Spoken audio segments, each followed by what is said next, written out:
happened? Did the batteries die out on this thing or what? Maybe I turned it off by mistake. It happens, right? I think it's the batteries. Till it dies out, inshallah. Bismillahir Rahmanir Rahim.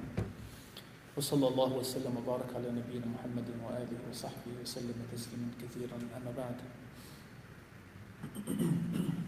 So tonight, inshallah, we continue with the fourth ayah that is in the order of what's within the Quran. That Allah Azza wa Jal begins with Ya ayyuha alladhina amanu, and it is the 178th ayah.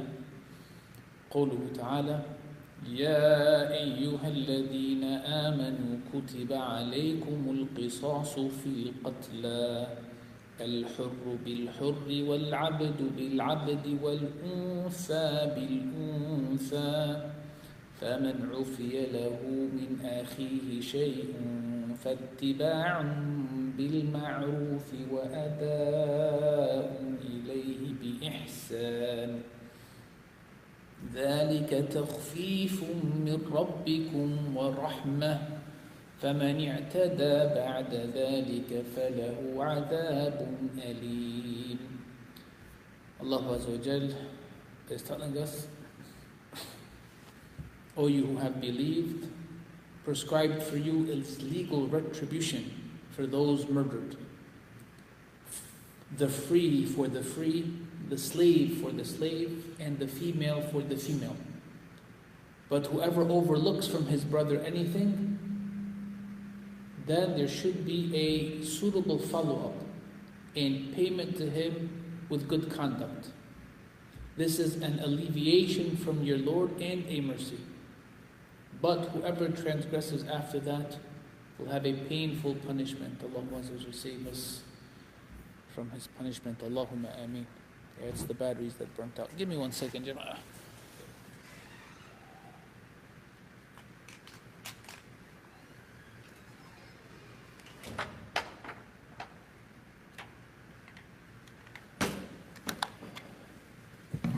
We won't charge anything extra to the people watching this live on.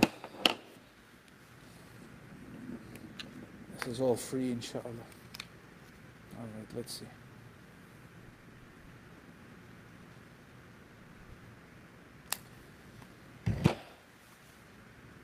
Huh? Should be, yeah. So, as we cover this ayah tonight, inshallah, we begin with what the author, Shaykh Abu Bakr al-Jazairi rahmatullahi alayhi says, and he begins by saying, هل تدري أيها القارئ الكريم والمستمع المستفيد لماذا نادى الله تعالى عباده المؤمنين إنه ناداهم ليعلمهم حكما شرعيا عليه مدار تحقيق الأمن والاستقرار في المجتمع الإسلامي المبارك. He begins by saying, O you audience that are watching, that are listening, that are benefiting from what Allah Azza wa Jal is teaching us in this ayah. Believers, do you know why Allah Rabbul Alameen in this ayah is calling your attention? And He's making it clear that He is calling our attention to teach us here an Islamic principle, an Islamic ruling. He is giving us a divine decree in a matter that is of such importance that safety within the Muslim community or within society as a whole is achieved when we understand this ayah and when it is applied correctly. فَقَدْ كَانَ وَهَذَا الْحُكْمُ هُوَ فَرْضُهُ تَعَالَى عَلَى الْمُؤْمِنِينَ الْقِصَاصُ فِي الْقَتْلَى. What is this ruling? It is what Allah Azza wa Jal has mandated for the believers with regard to retribution in the case of murder. In the case of murder. And as we get through this a little bit more, we'll come to see. But basically, most folks, when they hear about Sharia, they have a very skewed perspective that Sharia is only about the chopping of a hand or about something else of a public execution. and that is in no way a correct or complete understanding of what Sharia is.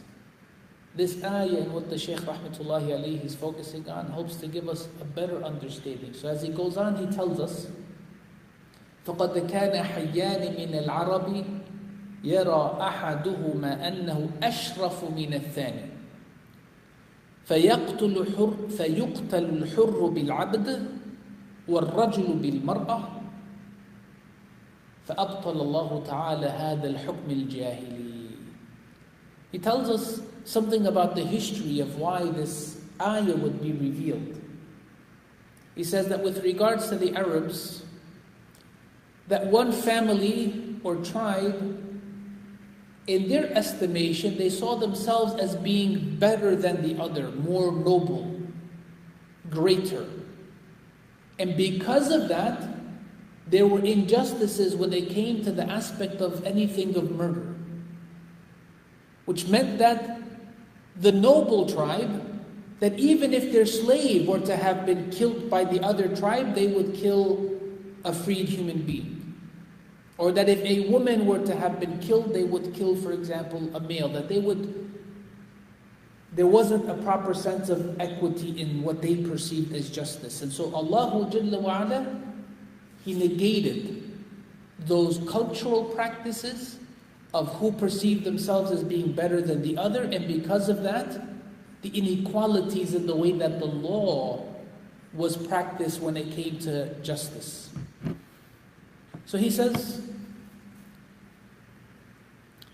وَأَعْلَمَهُمْ أَنَّ الْعَدْلَ هُوَ أَنْ يُقْتَلُ الْحُرُّ بِالْحُرِّ وَالْعَبْدُ بِالْعَبْدِ وَالْأُنْثَى بِالْأُنْثَى. And he makes known to the people as a whole, the believers as a whole, that true justice is that there's going to be equality, that a free person for a freed person, a servant for a servant, a female for a female. فكفوا عن ذلك الحكم الجاهلي وأصبح الحر يقتل بالحر لا بالعبد والعبد يقتل بالعبد لا بالحر والأنثى تقتل بالأنثى لا بالرجل وبقي الأمر كذا أو هكذا حتى نزلت آية المائدة. He says, with this ayah, their traditional cultural practice was halted, and then the Islamic practice was what took precedence. And it was no longer the practice of somebody who was superior, or in the way that they may have viewed themselves if they were free, that they would go ahead and have somebody else who was someone who was of the opposite, of those who were inferior, that if their slave was if the superior slave was killed, that they would kill someone who was freed with regards to the inferior, and so on and so forth, and with regards to the males and females. All of those practices then were halted, and the Islamic decree of what was in this ayah was what was practiced until Allah Azza wa Jal sent down another ayah in Surah Al-Ma'idah that gave even further clarification with regards to this aspect of retribution. And it is قوله تعالى, the 45th ayah in Surah Al-Ma'idah, where Allah Azza wa Jal says, وَكَتَبْنَا عَلَيْهِمْ فِيهَا أَنَّ النَّفْسَ بِالنَّفْسِ وَالْعَيْنَ بِالْعَيْنِ وَالْأَنْفَ بِالْأَنْفِ وَالْأُذُنَ بِالْأُذُنِ وَالسِّنَّ بِالسِّنِّ وَالْجُرُوحَ قِصَاصٌ. Allah Azza wa Jalla says that we have decreed for them therein that a life for a life, an eye for an eye, a nose for a nose, an ear for an ear, and a tooth for a tooth. And injuries will be dealt as such in retribution. فأصبح الحكم العادل النافذ هو أن يقتل القاتل سواء قتل رجلا أو امرأة حرا أو عبدا. It tells us, so with this ayah, Allah Jalla wa Ala, He he modified what was the original ayah that was in Al-Baqarah. And with this ayah, the ruling of justice was now that if a person killed, that the murderer would be executed regardless of whether they had murdered somebody that was free or a servant, whether they were male or female, irrespective. إلا أن يعفو أهل القتيل عن القاتل فلا يطالب بقتله. But there are other options in Islam. And most of the time, that skewed perspective only tells you that the person has to be murdered. That is not correct. Among the other options is this, is that the person will not be executed for their crime that they committed if the family of the person murdered were to not want that person to be executed. So hear that again. Person X kills person Y. The family of person Y, they say, no, we don't want person X to be executed for what they have done. In this case, the wishes, the respect of the family is what is to be taken into consideration.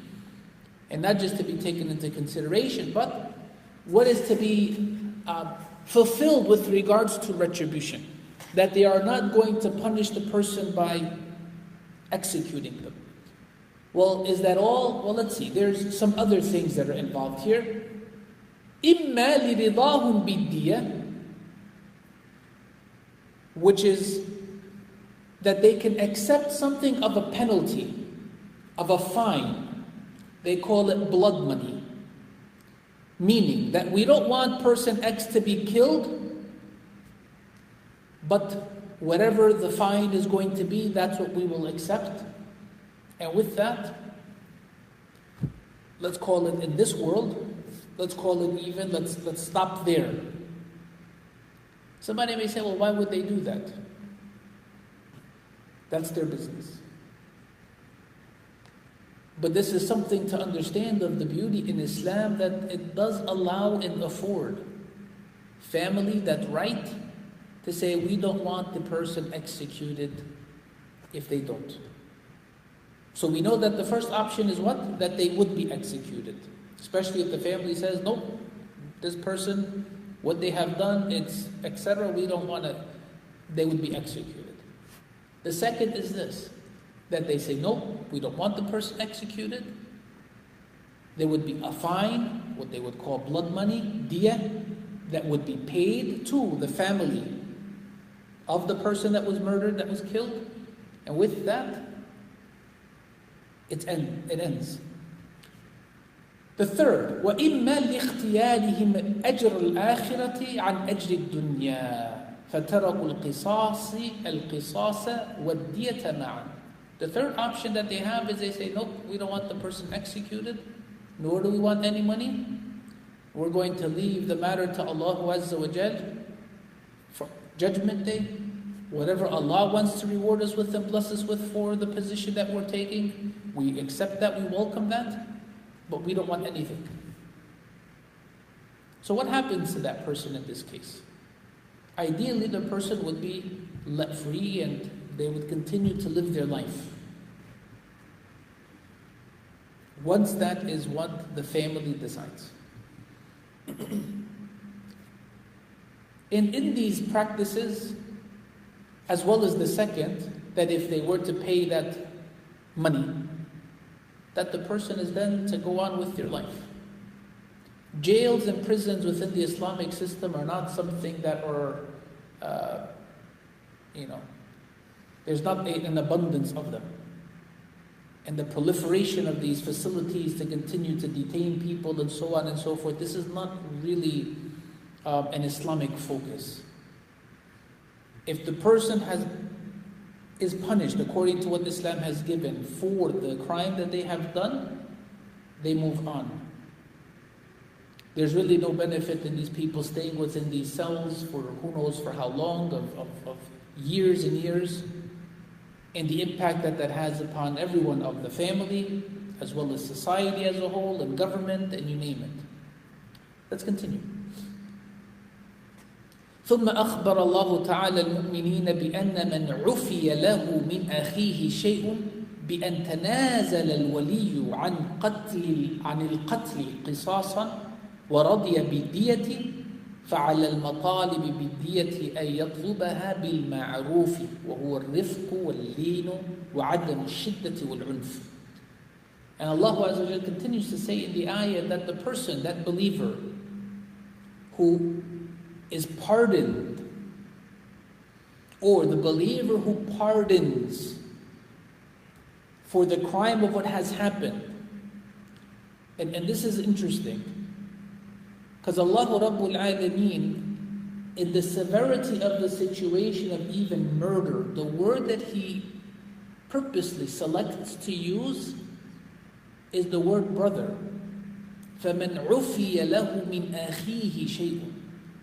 So the person who's going to be pardoned something by their brother, to help us to understand that, ya jama'ah, regardless of what happened, we need to maintain a sense of sanity, we need to maintain composure, we need to understand that at the end of the day, this is a big brotherhood of Islam. And if we can remember that and behave accordingly, it helps to heal, and it minimizes what there may otherwise be of these feelings that the devil may put inside of people to retaliate and so on and so forth. But then it's also there to remind those of us who are not involved in that particular issue to understand that Allah Rabbul Alameen is telling us that there's brotherhood between us. And if that's the case, then we should be as far away as possible from anything of what could lead a brother to hurt. La samahallah, Allah forbid, to even kill their brother. I mean, that's powerful to think of just the wording and the way that Allah Azza wa Jalla is calling our attention. He says, and so when that person, that Muslim, pardons the other, whether it's because they will take the blood money or they don't want any of it, they're leaving the matter to Allah Azza wa Jalla, that the interaction and the communication should be with ma'roof. Ma'roof meaning that which is culturally, which is societally, which is normally understood and acceptable as being correct and as being good and right. So in that there should not be anything less than the best of speech, the best of communication, the best of interaction. Even if it were to be that the family of the murdered, of the deceased, were to say, we want the money. They're not supposed to do so in an arrogant way, in a way that is less than acceptable according to al-ma'roof, that which is customarily acceptable and known to be correct. So you can't abuse the other person now because you got money that you're supposed to be getting from them, that you're allowed to say this or treat them like that. No, it still must be that the believers maintain the highest level of their character, self-respect, and even respect for the other, despite the circumstance at hand. And he goes on to say, وعلى مؤديها أن يؤديها بإحسان لا بالمماطلة والتأخير أو الانتقاص وعدم الوفاء. He says on the person, the family, who is supposed to be given that blood money to pay, because if the person is that wealthy that they can pay it on their own, that's one thing. But most of the time, al-aqila is the payment of this blood money falls upon the family or the tribe as a whole. Why? Because as you'll come to see, it's expensive. It's not a small little fee or a small little slap on the wrist. We're talking about an exorbitant fine. A huge fine. And we'll see that in just a bit. That for those family members, for those people that they are also supposed to pay that blood money with ihsan, with the best, the most beautiful way possible, and to not drag their feet in paying it, to delay it unnecessarily, to even try to pay less, to haggle and to try to bargain and after the decree. And this is important, right? Because unfortunately sometimes we find that Muslims do this with regards to regular business. Or you'll hear sometimes from two Muslims or a couple of Muslims where, they've gotten into some type of a agreement to do something, and after they've agreed, the person still comes and says, "Hey brother, that's too much money, how about that?" Brother, you agreed already. Regardless of whether anything was in writing, you verbally, your word is your word. That is your covenant. That is your oath. That is your promise. You don't do that. Nor is it permissible that after you have made that agreement that you then withdraw and you do something else. You gave the word to the brother to do whatever the job was or to give whatever the product was. You have to fulfill your oath. You must live up to your word. And so this can unfortunately even take place in the case of this fine, this huge fine that they have to pay, where they may sit there and, "Hey, come on, pity us."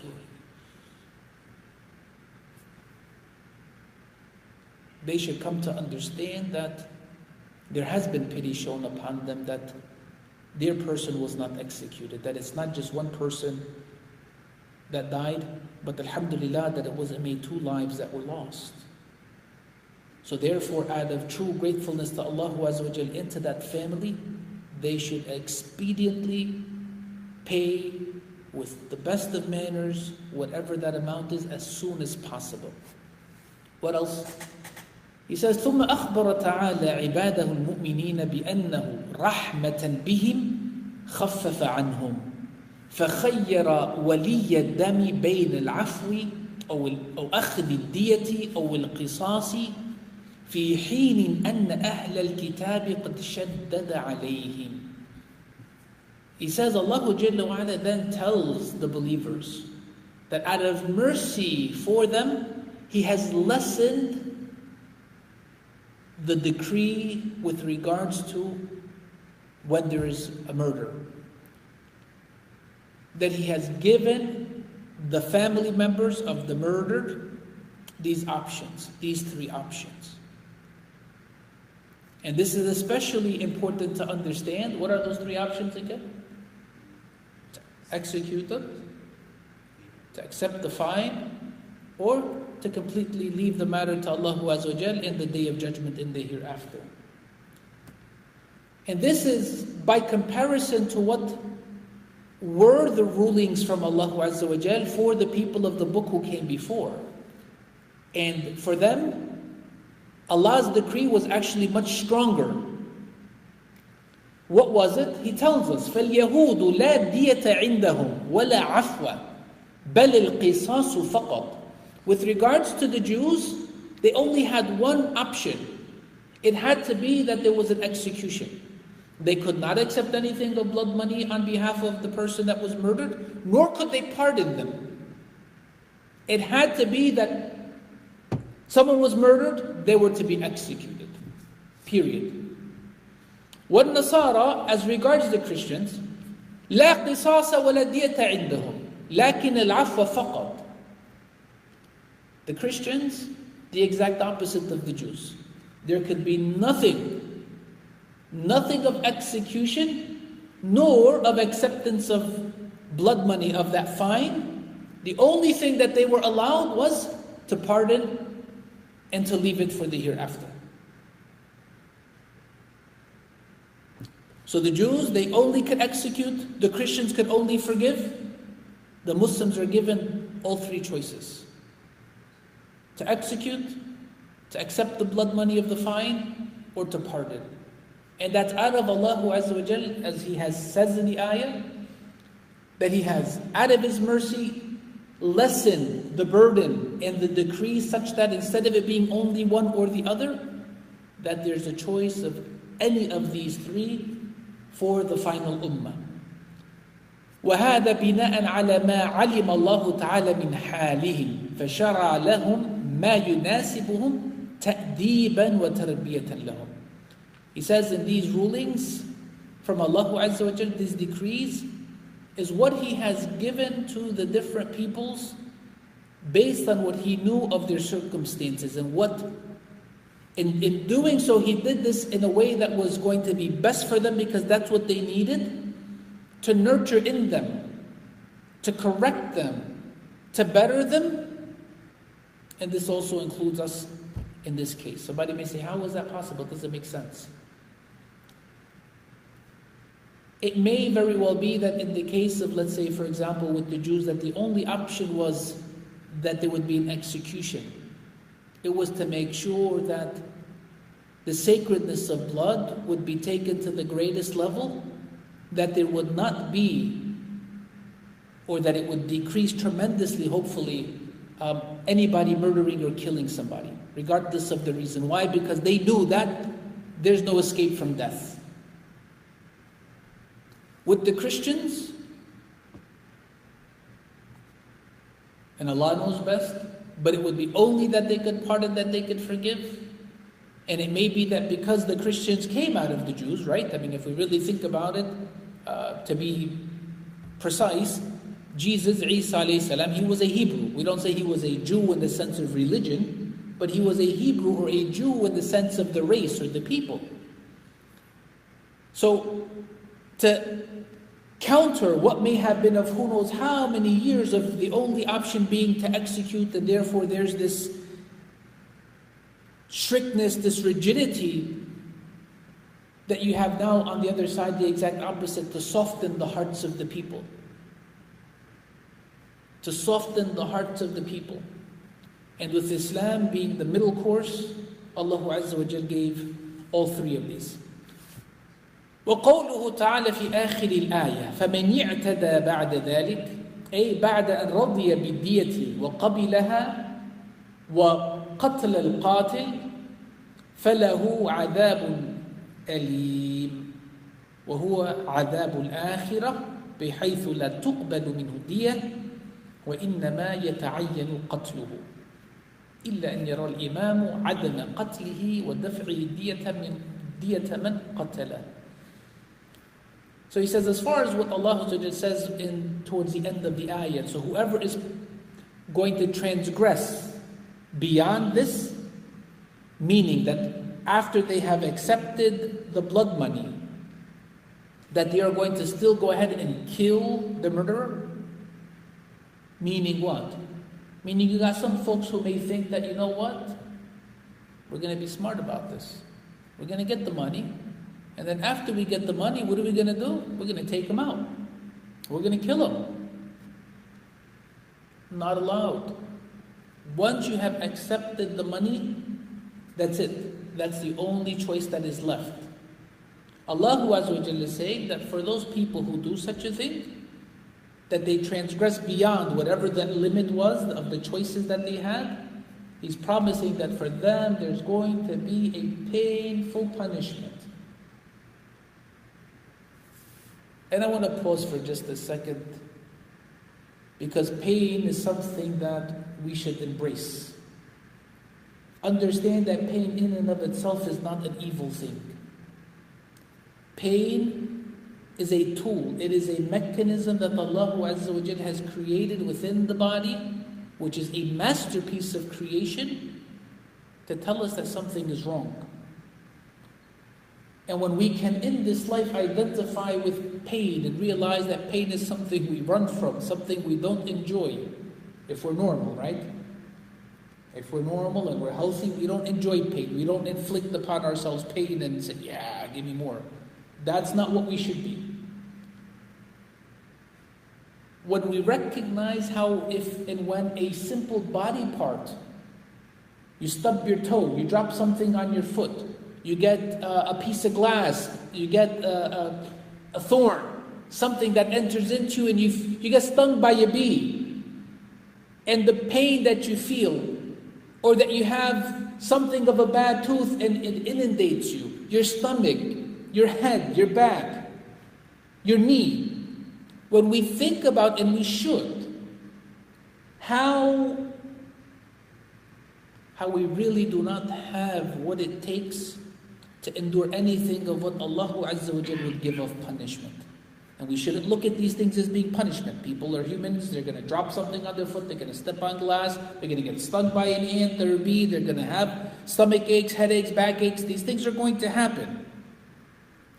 But when we put it into perspective, that this is just a part of the body, Allah Rabbul Alameen, when He is warning us against punishment, He has the capacity to turn every single part of your body into a blazing volcano. And there are no painkillers like you can overwhelm yourself with painkillers to try to still function and to manage. And that's to help those who believe in God Almighty, believe in Allah Rabbul Alameen, to understand that nothing is worth it in the end. Nothing. Nothing. Because in the end, in the hereafter, there is pain like nobody has ever experienced pain in this life. Because even if a person were burnt alive, there's an end to it with death. Even if a person drowns, there's an end to the suffering with death. Even if a person has cancer, there's an end to it with death, and so on. But in the hereafter, there's no more death. It's eternal. The stakes are, that's it, forever. Therefore, we should pay attention to understand that when Allah Jalla wa Ala is mentioning this, that there's no games that are going to be played. And this is where there's collectively this responsibility among the family, among the community, to keep each other in check. And He says that ultimately it is up to the Imam, meaning the ruler, the governor, the Khalifa, whoever would be that's in charge, to ultimately decide in a case such as this, if and when there is going to be deception, that they accept the blood money and with that they kill the original murderer, that it's up to him to decide whether he really wants to go ahead and kill the person who now went ahead and did that, such that now you have this other person that's being murdered, or what they want to do. Or not only that, but sometimes it is from the right of the leader to bypass the family in what they want. Why? If there needs to be a precedent set in the case at hand. Meaning, something took place which was so horrible, they want to make sure, the government wants to make sure that they are sending a strong message to the rest of society by executing the person, or that they want to send a message by accepting and mandating that the acceptance of the the blood money, the diya, is what is the only option. And in this case, the family has no right to say anything else. They can't say, oh no, government, you're unjust, you're unjust, you're oppressive, you're forcing us to take the money instead of seek, the execution of the murderer. It ends.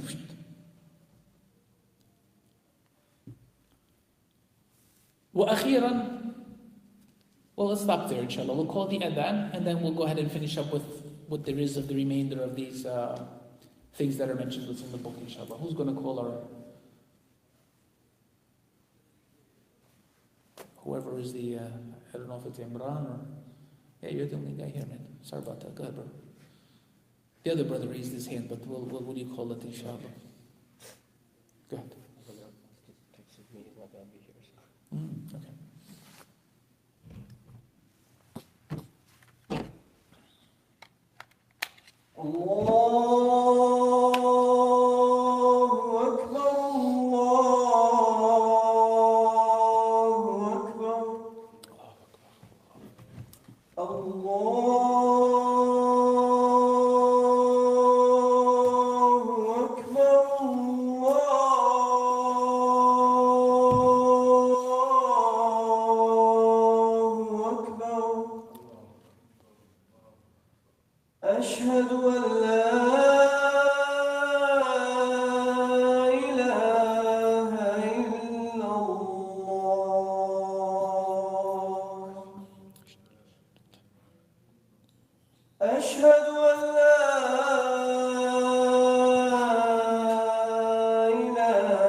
حي على الفلاح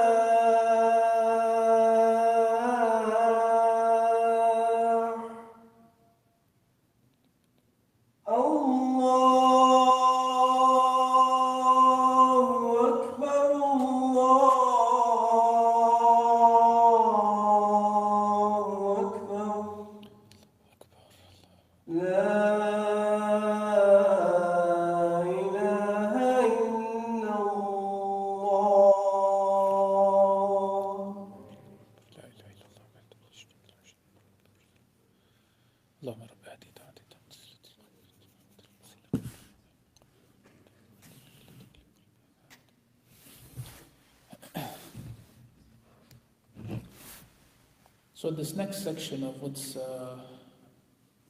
we're going to read, it's a very juristic, legal focus that the Shaykh Rahmatullah Alayhi gives. And sometimes when you look at something from a purely legal aspect, it seems as though the humanity of it sometimes is a bit removed from it. And so I say this as a prelude, because as we will go through some of this, some of you may be like, what? It may be the first time you've heard it before, or it may be that in your mind you're thinking something strange. So he goes on to say, وَأَخِيرًا اعْلَمْ أَيُّهَا الْقَارِئُ الْكَرِيمُ أَنَّ هُنَاكَ خِلَافًا بين فقهاء أهل السنة أو فقهاء الإسلام من أهل السنة والجماعة وهي في المسائل الآتية. He wants to now bring our attention to the fact that with regards to this aspect of murder and the three things of what are the options, that there are some difference of opinion between the scholars of Islam. And he's specifically focusing on the scholars of Ahl Sunnati wal Jama'ah. He's not talking about Shia, he's not talking about any other different groups or sects that are out there. Specifically with Ahl Sunnah. And the first of them is في قتل الحر بالعبد. The first aspect deals with regards to if a free person were to have murdered a slave. Is it permissible that the free person would be murdered, would be executed for murdering a slave, or not? And this goes to the fact that is the slave seen in the same sense as a free person? And we'll come to see that there's difference of opinion. قال ذهب الجمهور إلى أن الحر إذا قتل عبدا لا يقتل به.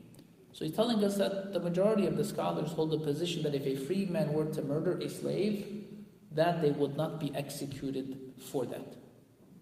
ولكن يدفع قيمته لمالكه. So what would be the punishment here? Whatever the value of that slave, whatever he was worth or whatever he was purchased for, etc., or she, that would be what would be given to the owner. So the slave in this case is really being looked at as a commodity, not being looked at from the perspective of them being a life, a human being or a life. So the slave was bought for $1 million, they killed the slave, they have to give the $1 million to the owner. That's it. He says, بِحُجَّةِ أَنَّ الْعَبْدَ يُبَاعُ وَيُقَوَّمُ بِقِيمَةٍ. And the evidence for this that the majority hold is that the slave is different from a free human being. You don't put a price on a free human being. But the slave is a commodity that is purchased and so on. And mind you, Islam came and it eradicated slavery. Believe it or not. Islam came to eradicate slavery as well as many other types of things that were normal within society. So Islam did not invent slavery, it came to eradicate it. Now, in the process of ridding society from slavery, you still had to deal with the reality of people who had it, and this being a practice that was not just among Arabs. This was something that was a practice throughout the world. Arabs had slaves that were not just African. They had slaves from among their own people. When a tribe would attack another tribe, they would take the people who they had of that tribe as slaves, and so on.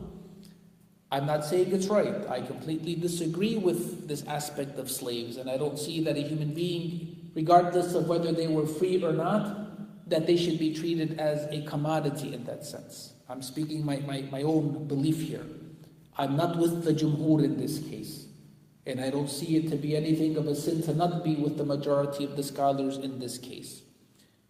Actually, in this aspect, I find myself on the side of Imam Abu Hanifa rahmatullahi alayhi, where he tells us, وَذَهَبُ أَبُو حَنِيفَةَ رحمة الله عليه إلى أنه يقتل به نعم يقتل به الحر أخذا بظاهر الآية النفس بالنفس. Abu Hanifa rahmatullahi alayhi, he says, no, makes no difference. Life for a life, irrespective. We're not looking at this as being, well, this is a commodity because the person is a slave, they're bought, they're sold. That's a human being. Murder is murder, period. And he's using the ayah, in this case saying, an-nafsu bi-nafs, that a life for a life. And if I were to ask you in this case, from the two positions of what are mentioned here of evidence, which evidence is stronger? The evidence of using the ayah, or the evidence of the first, of using a rational statement to say that they're bought, they're sold, that they're a commodity? The ayah. Even though the statement of the first, that they are a commodity, they're bought and sold in the same way that other things were bought and sold in the market. But the ayah takes place and precedence and preference over whatever there may be of these intellectual, rational types of explanations. He says, وَالَّذِي يَظْهَرُ أَنَّ الْأَمْرَ يَرْجِعُ إِلَى الْإِمَامِ. The Imam rahmatullahi alayhi, the Shaykh, he says that the matter actually, in his opinion, it goes to whoever the leader is. It is for them to decide. فَإِنْ خَافَ فِتْنَةً وَاضْطِرَابًا أَخَذَ بِالْآيَةِ وَهِيَ الْقِصَاص وَإِنْ لَمْ يخف ذلك أخذ بمذهب الجمهور وهو دفع قيمته لمالكه لا غير. So his position is that it goes for the Imam. If he is not afraid of anything of a problem happening in his society or in his country, by accepting, for example, the value and treating the servant as a commodity, then that's what he should do. But if he fears that there's going to be trouble, there's going to be who knows what of stuff, then it should be the other ruling, which is the ruling of Imam Abu Hanifa, that they would be treated as a life for life, and therefore they would be executed. Now ultimately, regardless of what the ulama may say, the scholars may say, ultimately within these countries where there's a legal system, the legal system is what determines things. Right? And the legal system, just like in any country, it's never going to be perfect, especially not from the sense of the people that are involved in the case. Someone may feel that they were oppressed and they were wronged, while the other may feel at the same time that they were, thank God, justice was given and everything is good. It's impossible for, especially in these cases, for both sides to walk away feeling, yes, justice was served. But this is where the law is something that, if it's not going to do its part here for us, we don't take matters into our own hands, we don't do anything crazy, we leave it to Allah Azza wa Jal. In this life and in the next. Why? Because stability in society is a must. Well-being and security in society is a must. What's the second thing? He said, ذهب البعض كالحسن البصري وعطاء وهما تابعيان. Try that one for a tongue twister. إلى أن الرجل لا يقتل بالمرأة ولكن تدفع الدية. Now this one here is probably going to be even more of an issue for some folks. That with regards to if a male were to kill a female, what happens? So in this case, we have two big scholars who are from among the students of the companions, Al-Hasan al-Basri wa Ata. These two say that the man should not be killed if he kills a woman. Rather, he would have to pay whatever that money, the blood money is. وَرَدَّ هَذَا الْجُمْهُورُ وَقَالُوا بِالْقِصَاصِ. As far as the majority of the scholars, though, in this case, they hold the position that nope, male and female in this case, so long as they're both free, they're treated the same. If a man kills a woman, that in this case he would and can be executed.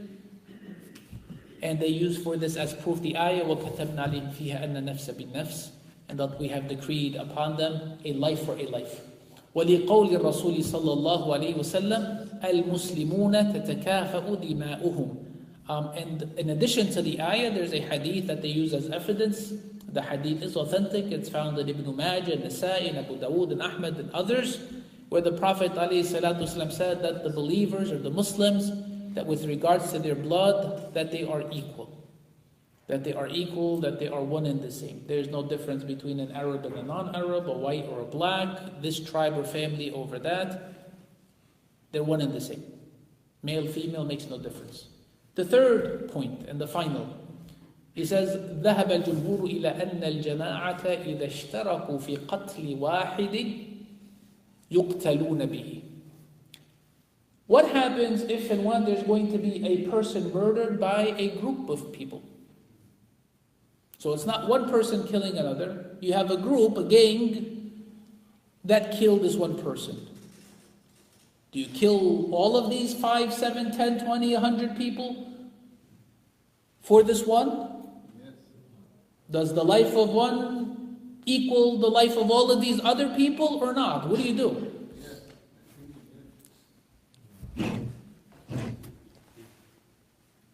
Okay, good answer. And we're told here that there's a statement of Umar radiallahu ta'ala anhu, and I'll be honest with you, I did not find the reference for it. I tried researching, finding it throughout what I could find of means. I could not locate it. But Umar radiallahu ta'ala anhu says, with regards to a young boy that was killed in Sana'a. Where is Sana'a? Yemen, the capital of Yemen. A young boy that was killed in Sana'a by a group of people. 7 of them, and he executed them all, and he said, to further justify the position that he took, he says, if all of the people of Sana'a were to have conspired together and killed this young boy, I would have killed them all. I know that sounds very severe, and some of us may say, how do you justify killing more than one person for the life of a person? And so who's Umar to say that, and why should we care what he has to say? The first thing is to understand that Umar radiallahu anhu, the only reason he has the specialness that he has is because the Prophet sallallahu alaihi wasallam gave that to him. Wherein he said sallallahu alaihi wasallam, وَعَلَيْكُمْ بِسُنَّتِي وَسُنَّةِ الْخُلَفَاءِ الرَّاشِدِينَ الْمَهْدِيِّينَ مِنْ بَعْدِي عَضُّوا عَلَيْهَا بِالنَّوَاجِذِ. I command you to hold on to my sunnah, my teachings, my ways, talking about himself sallallahu alaihi wasallam, and those of the rightly guided successors who will come after me, adhere to their teachings, clenching onto it with your molars. So if Umar radiallahu ta'ala who is doing something as the Khalifa, as the leader of the believers, that's actually tashri' for us, that becomes part of our deen. So when Umar radiallahu ta'ala who is taking the position, and we know that from his leadership skills was that he did not just make a decision on his own, but rather he would take among the great Sahaba that were still alive, his advisors, and he would sit with them and seek counsel, and then ultimately come to whatever would be in his heart that he felt would be the strongest position. He says, وَقَالَ غَيْرُ الْجُمْهُورِ لَا يُقْتَلُ الْجَمَاعَةُ بِالْوَاحِدِ وَهَذَا أَيْضًا قَدْ يُرَدُّ إِلَى الْإِمَامِ حَيْثُ يَنْظُرُ فِي عَوَاقِبِ الْأُمُورِ وَيَحْكُمُ بِمَا فِيهِ خَيْرُ الْأُمَّةِ وَصَلَاحُهَا. So the position of the majority of the scholars is that yes, the group would be killed if they murdered one person. There are some others who say that no, that is not the case, it shouldn't happen, but they are the minority. And the Imam is, Sheikh Abu Bakr rahmatullahi alayhi, is saying that it goes back to the leader once again. It is for the leader to determine what they believe is going to truly be in the best interest of the society as a whole, such that this way the end result is what's being looked at here, and that is what's going to truly be in the best benefit and best serve the community or society as a whole. And Allah Azza wa Jal knows best. وصلى الله وسلم وبارك على نبينا محمد وآخر دعوانا الحمد لله رب العالمين. I apologize we didn't have any time for any questions or answers, but after the salah, if there's anyone that has questions, inshallah, we'll do our best to entertain them. Wassalamu alaikum wa rahmatullahi wa barakatuh.